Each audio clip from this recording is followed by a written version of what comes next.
प्यारे बच्चों, आज के इस वीडियो में बात करेंगे बहुलक चैप्टर के बारे में। इसको हम एक उदाहरण द्वारा समझते हैं। जैसे ही हमको एथीन दे रखे हैं, एथीन के हमने एन अणु ले रखे हैं, इसको हम गर्म करेंगे O2 या पेरोक्साइड की उपस्थिति में। R होता है ईथर बच्चों, और जब इसमें एक ऑक्सीजन अधिक हो जाएगी या ऑक्सीजन जब बंद होता है, ऑक्सीजन के मध्य एक कल बंद होता है तो क्या रहता है हमारा पेरोक्साइड, तो इसका नाम होता है ईथर पेरोक्साइड। तो जब इसकी उपस्थिति में इसको गर्म करेंगे, देखो अभिक्रिया किस प्रकार से होगी। सबसे पहले हमको बिल्कुल एक सिंपल बात ध्यान रखनी है। ये जो अणु दे रखा है एथीन का CH2 सिंगल बॉन्ड CH2, यहां द्विबंध दे रखा है, इस द्विबंध को तोड़ना सबसे पहले। और ये बात ध्यान रखना बच्चों, एक बंध में कितने इलेक्ट्रॉन होते हैं? 2 इलेक्ट्रॉन। और यहां पर बंध का हमको विखंडन करना है। पेरोक्साइड की उपस्थिति में जो बंध है उसका विखंडन होता है समान सामांत।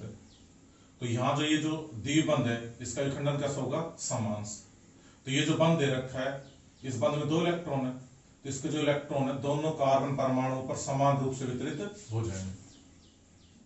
तो सबसे पहले बच्चों हमने क्या किया, कार्बन के मध्य का जो द्विबंध था वो द्विबंध तोड़ दिया।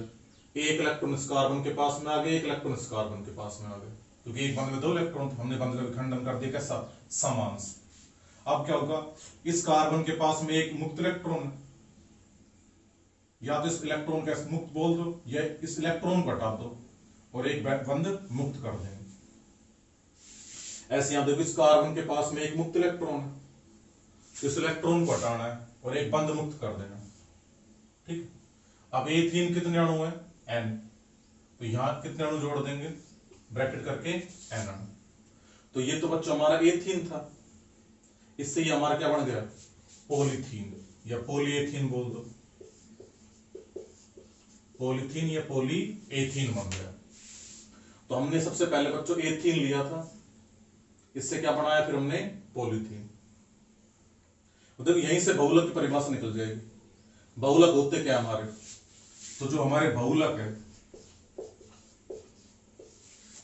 बहुलक उच्च अणु भार वाले यौगिक होते हैं। बहुलक उच्च अणु भार वाले यौगिक होते हैं जो अधिक संख्या में कम अणु भार वाले छोटे अणुओं से मिलकर बने होते हैं। तो बहुलक क्या होते हैं? उच्च अणु भार वाले यौगिक होते हैं। देखो उच्च अणु भार वाले यौगिक किस प्रकार से? यहां हमको क्या दे रखा है? एथीन। एथीन हमारा क्या है? एकलक। तो यहां एथीन तो हमारा एकलक हो गया, इससे पॉलीथीन बहुलक बन रहा है। एथीन तो क्या होगा हमारा? एकलक, और इससे बहुलक क्या बन रहा है? पॉलीथीन। तो जो हमारा एथीन, इसका अणुभार हम देखते हैं चेक कर कितना है। तो इसमें एथीन का फॉर्मूला, इसमें कार्बन कितने? 2। एक कार्बन का अणुभार 12 और 2 का हो जाएगा 24। तो 2 कार्बन का अणुभार तो 24 हो गया, और 2 और 2 4 हाइड्रोजन का हो गया 4 अणुभार। इसका टोटल अणुभार कितना है? टोटल अणुभार हो गया 28। तो 2 कार्बन है, सॉरी इनका परमाणु भार तो हो गया था 24 और 4 हाइड्रोजन का हो गया था 4, तो टोटल अणुभार कितना हो गया? 28। तो जो हमारा ये जो एथीन दे रखा है इसका अणुभार कितना है? 28 है। इससे हमारा बन गया बहुलक क्या?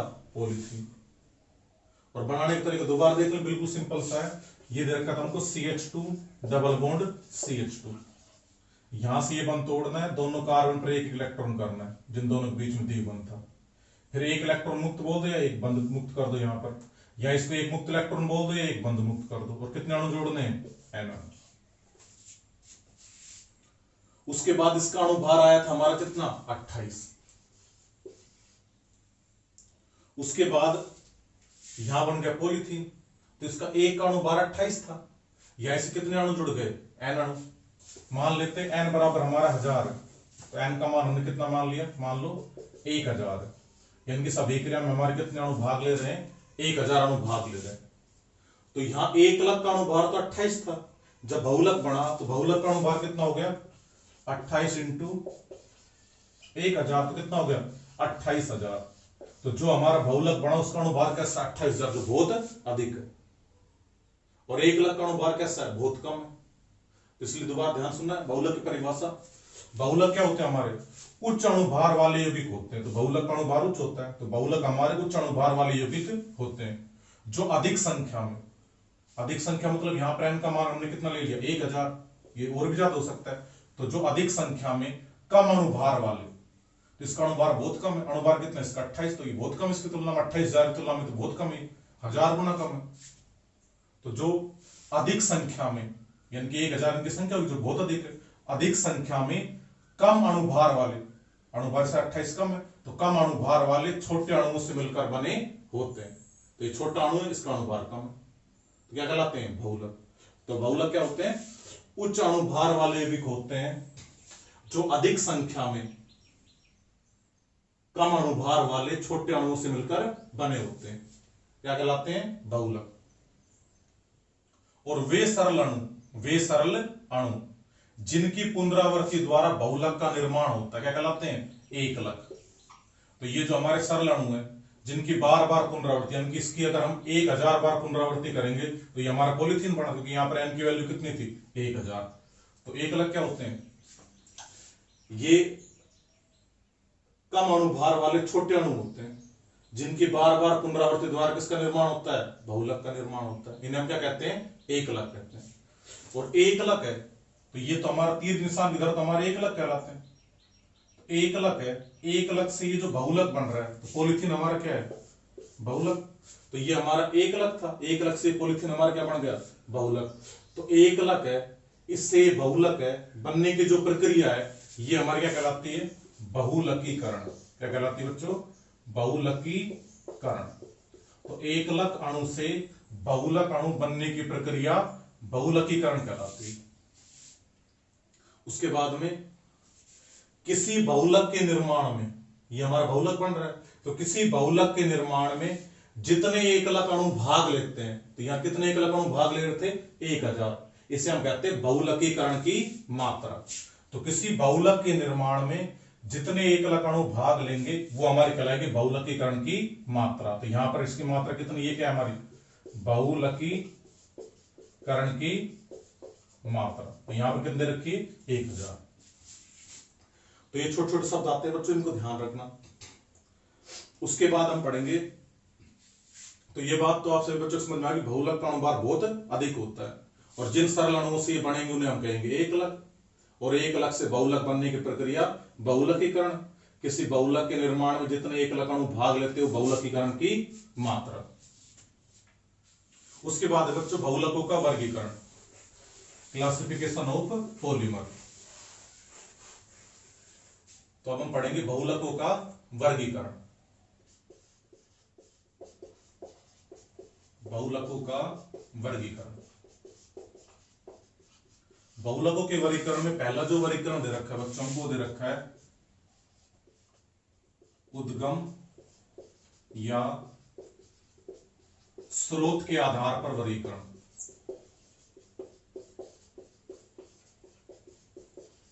तो पहला हमारा वर्गीकरण क्या बच्चों, उद्गम या स्रोत के आधार पर वर्गीकरण। इसके आधार पर जो बहुलक को 3 भागों में बांटे गए। पहला है प्राकृतिक बहुलक,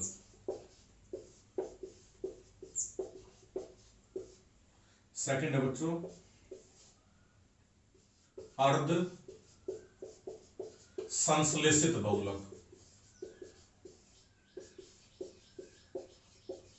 और तीसरा हमारा है संश्लेषित बहुलक। तो पहला देखते हैं प्राकृतिक बहुलक।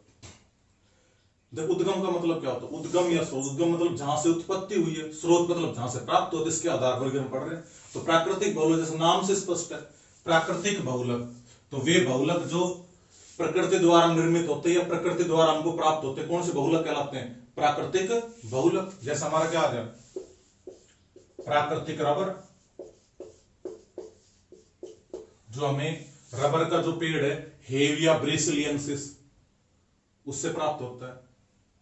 और हमारा क्या आ गया स्टार्च, जो हमें चावल गेहूं से मिलता है। उसके बाद हमारा आ गया ऊन, कपास के रेशे। तो ये जो सारे हमारे कैसे हैं प्राकृतिक बहुलक, मतलब ये प्रकृति द्वारा निर्मित होते हैं, प्रकृति द्वारा हमको प्राप्त होते हैं।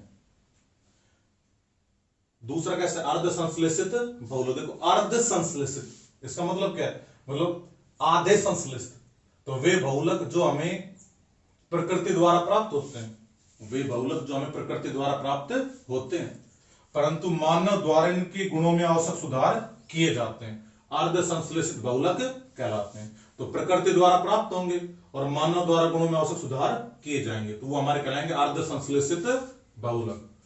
तो इसका उदाहरण हमारा क्या जाएगा बच्चों, सेल्यूलोज डाइएसिटेट, सेल्यूलोज नाइट्रेट आ जाएगा, वल्कनीकृत रबर आ जाएगा। आगे इनके बारे में चर्चा करेंगे, वल्कनीकृत रबर के बारे में। तो अर्ध संश्लेषित का मतलब होता है जो हमें प्रकृति द्वारा प्राप्त होते हैं और मानव द्वारा इनके गुणों में आवश्यक सुधार किए जाते हैं, अर्ध संश्लेषित बहुलक कहलाते हैं। और बच्चों तीसरे होते हैं संश्लेषित बहुलक। देखो नाम से स्पष्ट है, संश्लेषित बहुलक। तो वे बहुलक जिनका निर्माण मानव द्वारा प्रयोगशाला में किया जाता है, कौन से बहुलक कहलाते हैं, संश्लेषित बहुलक कहलाते हैं। तो इनका निर्माण किसके द्वारा किया जाता है, मानव द्वारा प्रयोगशाला में किया जाता है। उदाहरण इसके बहुत आ जाएंगे, nylon 66, nylon 66, Buena and rubber, Buena S rubber. इसके अलावा सॉरी नाइलॉन 66 आ जाएगा, पीवीसी आ जाएगा, पॉलीवाइनिल क्लोराइड। तो ये हमारे कौन से बहुलक उदाहरण, संश्लेषित बहुलक के। तो प्राकृतिक बहुलक प्रकृति द्वारा प्राप्त होंगे, अर्ध संश्लेषित बहुलक जो प्रकृति द्वारा प्राप्त होंगे और मानव द्वारा इन गुणों में आवश्यक सुधार किए जाएंगे, और संश्लेषित बहुलक जिनका निर्माण मानव द्वारा प्रयोगशाला में किया जाता है। तो ये हमारे कहलाते हैं संश्लेषित बहुलक। तो ये पहला हो गया हमारा उद्गम या स्रोत के आधार पर। अब सेकंड वर्गीकरण क्या बच्चों, इसका सेकंड वर्गीकरण है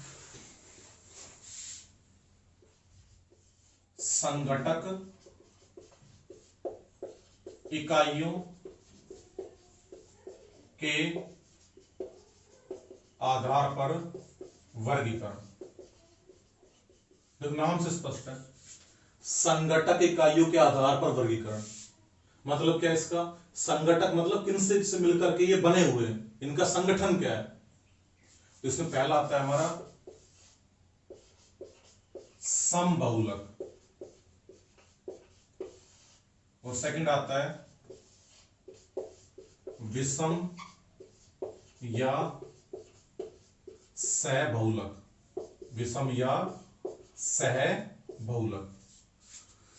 तो पहला बच्चों हमारा है समबहुलक। देखो नाम से स्पष्ट है, समबहुलक मतलब वे बहुलक जिनके निर्माण में भाग लेने वाली सभी एकलक इकाइयां समान होती है, समबहुलक कहलाते हैं। जैसा अभी हमने थोड़ी देर पहले पढ़ी थी पॉलीथीन, पॉलीथीन। तो जब पॉलीथीन का हमने निर्माण किया था तो पॉलीथीन के निर्माण में जितने भी एकलक अणु थे सभी एक समान थे। और भी इसको उदाहरण आ सकते हैं, पॉली वाइनिल क्लोराइड, जिसे हम शॉर्ट में कहते हैं पीवीसी, पीवीसी।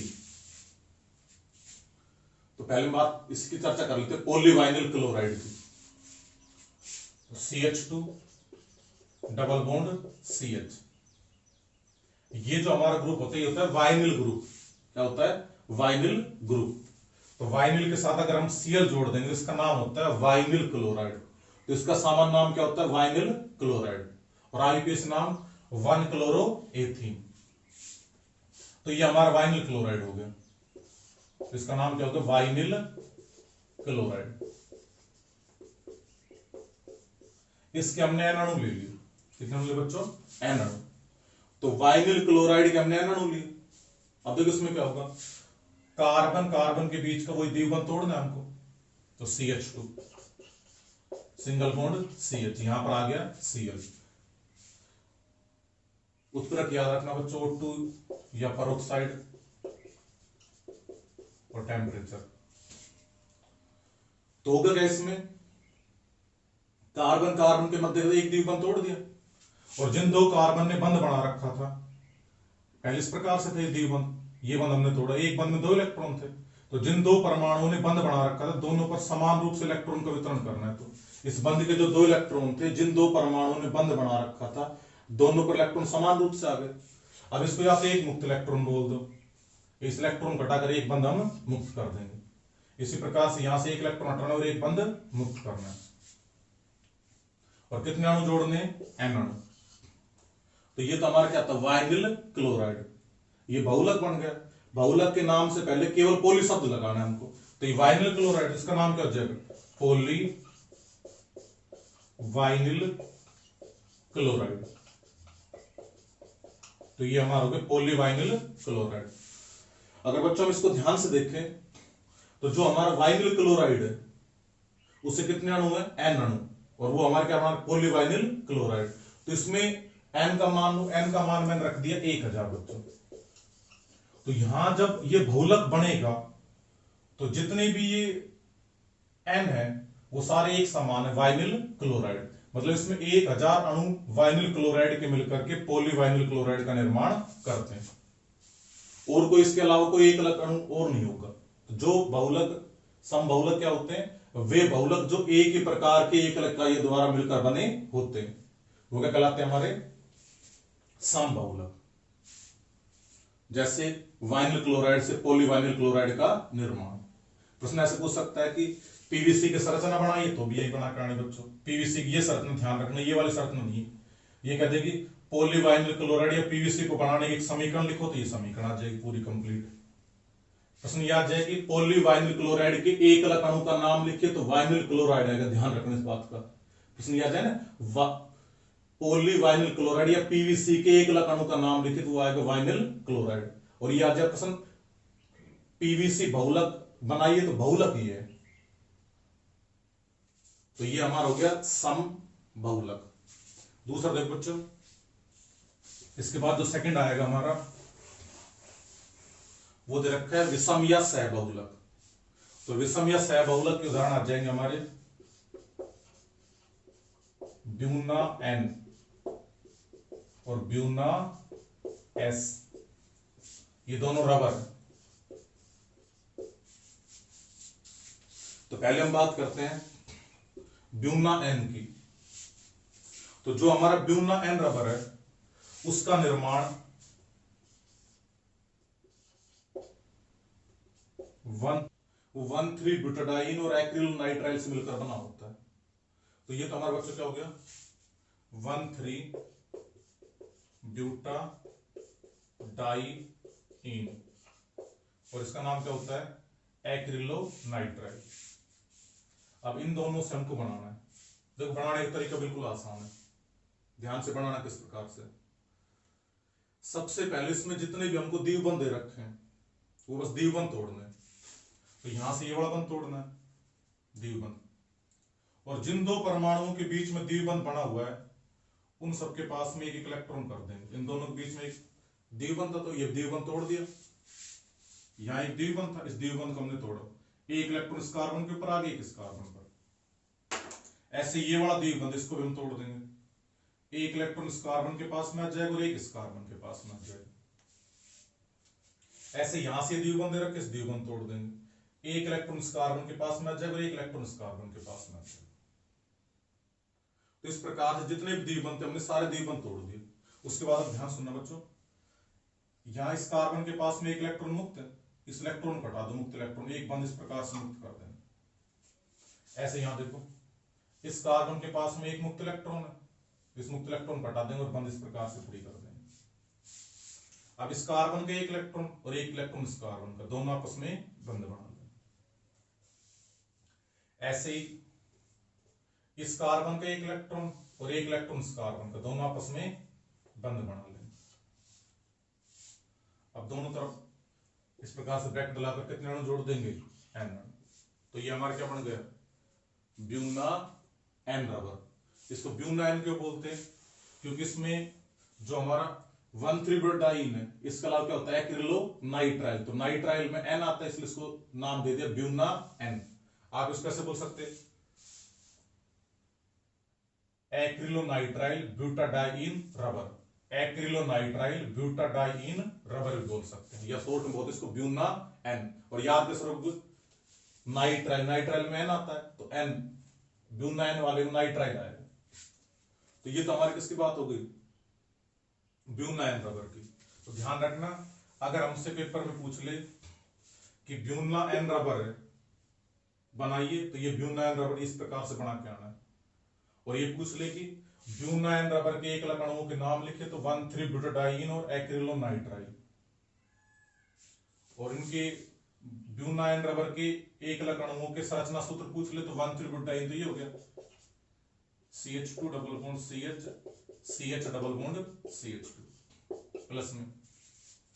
ये तो हमारा क्या हो गया 1,3-ब्यूटाडाइन। और दूसरा हमारा क्या था एक्रिलोनाइट्राइल, इसका आ जाएगा CH2 डबल बॉन्ड CH, और यहां जुड़ जाएगा हमारा क्या CN।